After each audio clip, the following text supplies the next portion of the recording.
The white skin made the Irish eligible for membership in the white race. It did not guarantee their admission. They had to earn it. The powers that be trying to pit groups against each other along racial lines. And if we don't recognize them as patterns, we're doomed to repeat them. Hi, I'm Danielle Romero, and I'm so glad that you're here with me again on my channel, where I explore questions of hidden history, ancestry, and genealogy.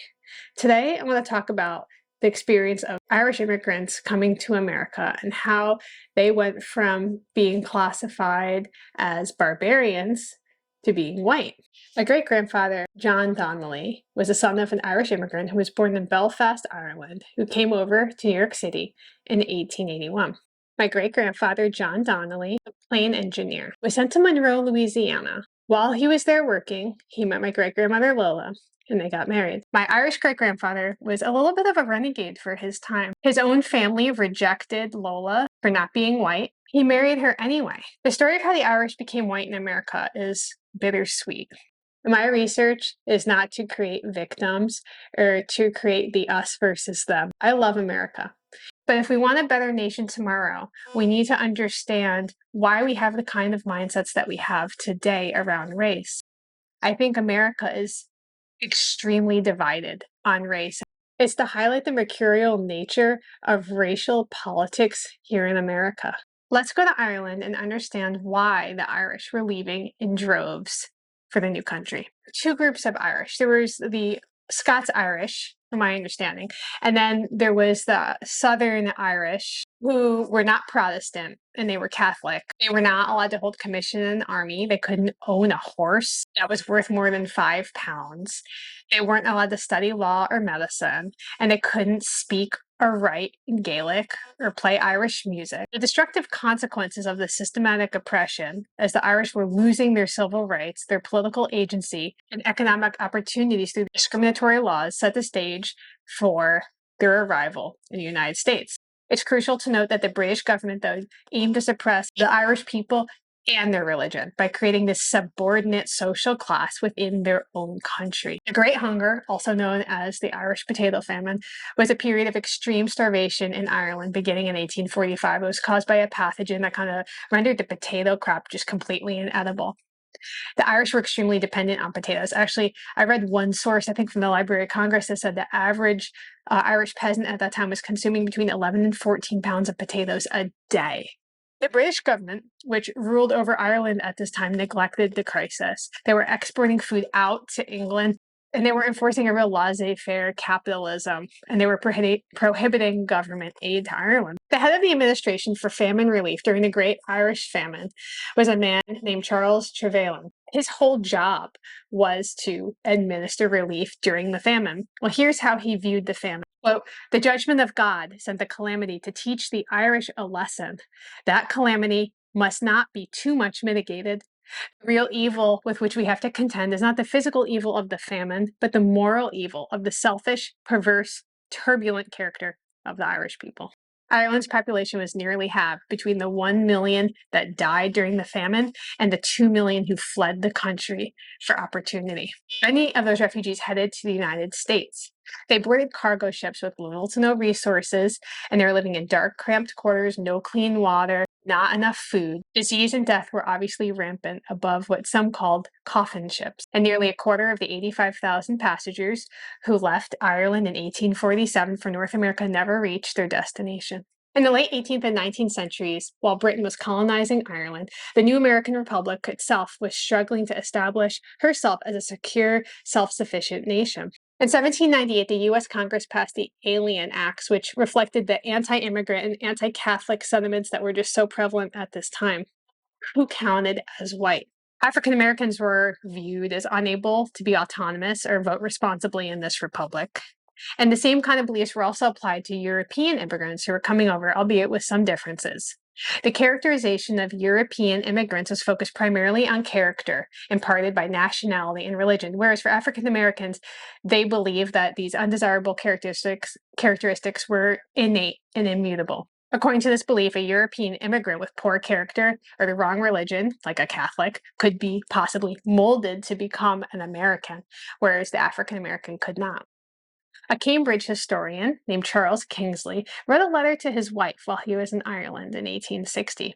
Charles Kingsley was a friend of Charles Darwin, which I think is pretty evident when you hear his quote describing the Irish he saw. Quote, "I'm haunted by the human chimpanzees I saw along that 100 miles of horrible country. To see white chimpanzees is dreadful. If they were black, one would not see it so much." The Irish were thought to be the non-white missing link between the superior European and the African. In the popular press, the Irish were depicted as subhuman. They were carriers of disease. They were drawn as lazy, clannish, unclean, drunken brawlers who wallowed in crime and bred like rats.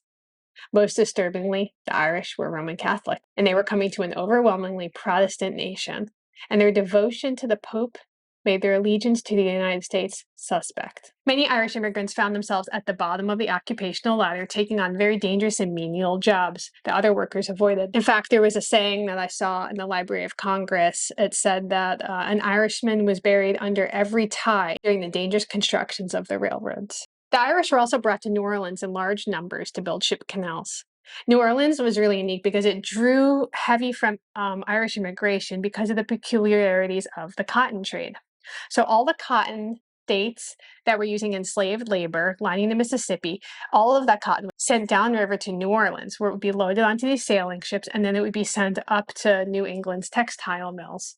Irish peasants who were unfamiliar with American geography were often told that New Orleans was near New York, and so once they arrived in Louisiana, they could arrange travel to join their families in New York or Boston. Even though Irish labor was more expensive to hire per day than the upkeep of the cost of an enslaved person represented capital to the owner. Water work was so dangerous, men would often drown or get sick and die from the diseases in the swamps. If an enslaved person drowned, an owner lost capital.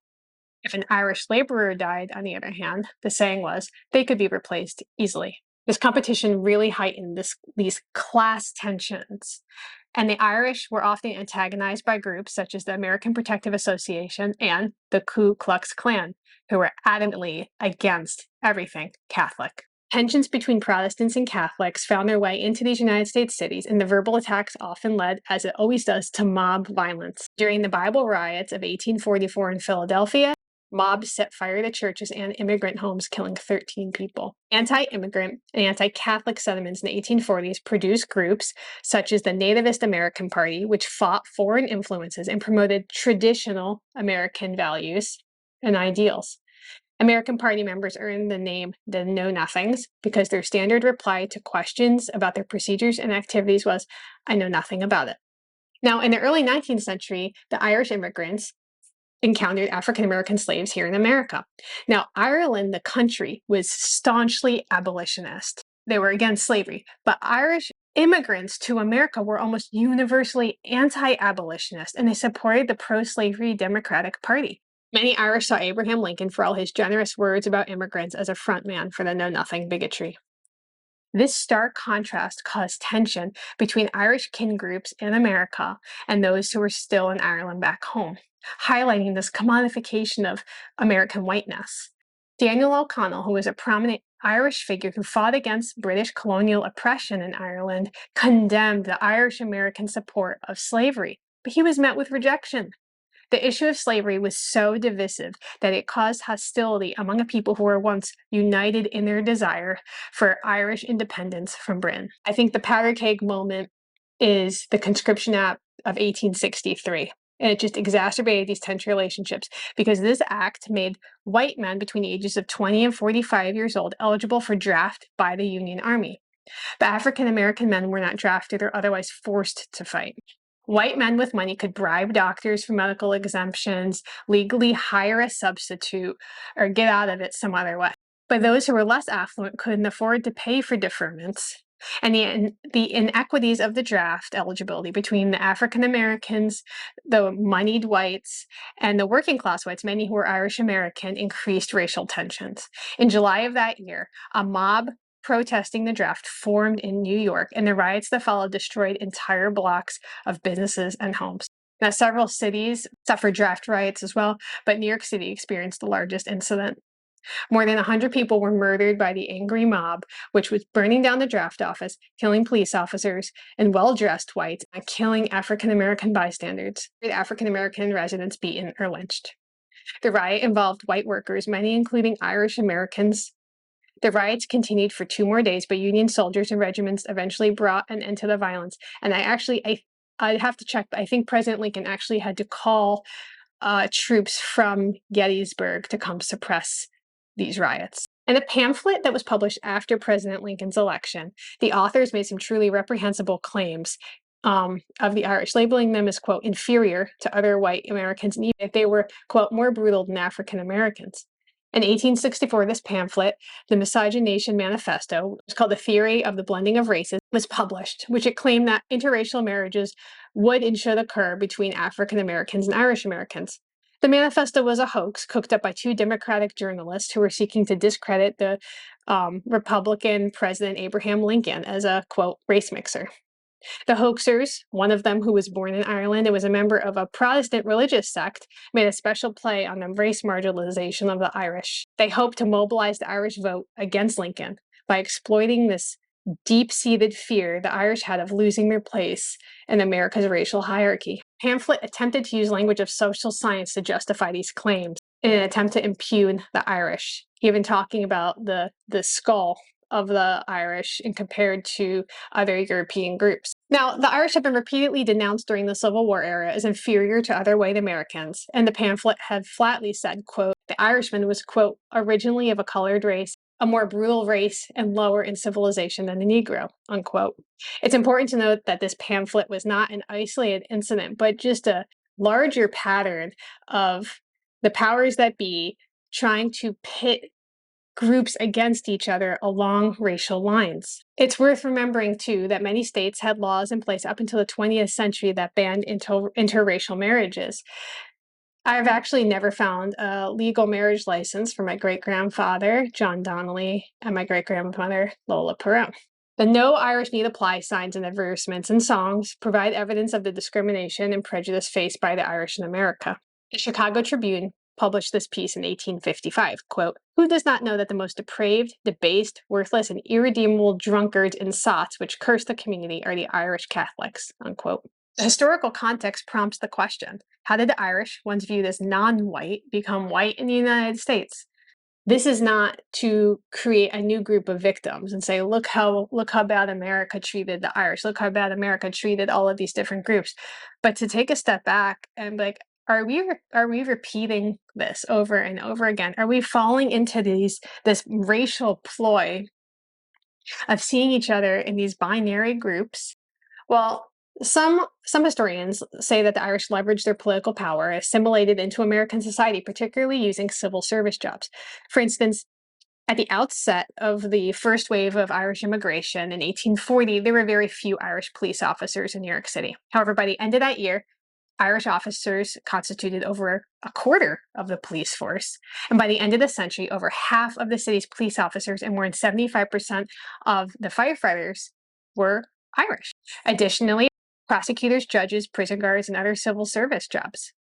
According to historian Matthew Fry Jacobson, this allowed the Irish to become a visible part of American society, occupying positions of power and contributing to the public good as civil servants. This increase in representation allowed Irish Americans to portray themselves as patriotic, as selfless civil servants, which was a marked shift from their earlier characterization as uncivilized barbarians. It's notable that now the annual St. Patrick's Day parades in many cities celebrate police and fire departments, reflecting this historical trend. No longer embedded in the lowest rung of American society, some Irish unfortunately gained acceptance in the mainstream by dishing out some of the same bigotry towards newcomers that they had experienced. County Cork native and working men party leader Dennis Kearney, for example, closed his speeches to American laborers with his rhetorical signature, quote, whatever happens, the Chinese must go, unquote. Kearney was a California labor leader from Ireland who was active in the late 19th century, and he was known for his anti-Chinese activism. Kearney and his compatriots overlooked the moral of their own narrative. While the Irish did leave a significant mark on the United States, the reverse was also true.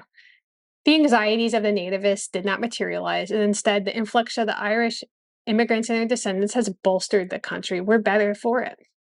Presently, I think 32 million Americans trace lineage to Ireland, including myself. And the once scorned Irish are now celebrated on St. Patrick's Day, a day when everyone is Irish. And I wanted to end with a quote that I found. It was an interview with an Irish American man a couple years ago. His family came over from Ireland, but he was born here. And he explains in the interview about his family not really identifying as Irish. His grandmother and mom, he said, really wouldn't give him any information about his Irish ancestry. And this is what he said, quote, "They said, that's not important, we're Americans. I, with my mother and grandmother, had a fairly heavy Irish dialect, and I worked very hard to get rid of it. I'm sorry I did it. You want to fit in. They never talked about being Irish." The history of Irish immigration in the United States serves as a reminder of the power of immigration to transform both the immigrant and the hosting society. Like I've said before, this is not about pointing fingers and saying or looking to also get a victim card. I think this is about looking to the past and saying, we've seen these patterns over and over and over again. And if we don't recognize them as patterns, we're doomed to repeat them. As a proud American of multi-ethnic background, to kind of look at this question dead on and say, who gets to count as American and how has that changed over time and why?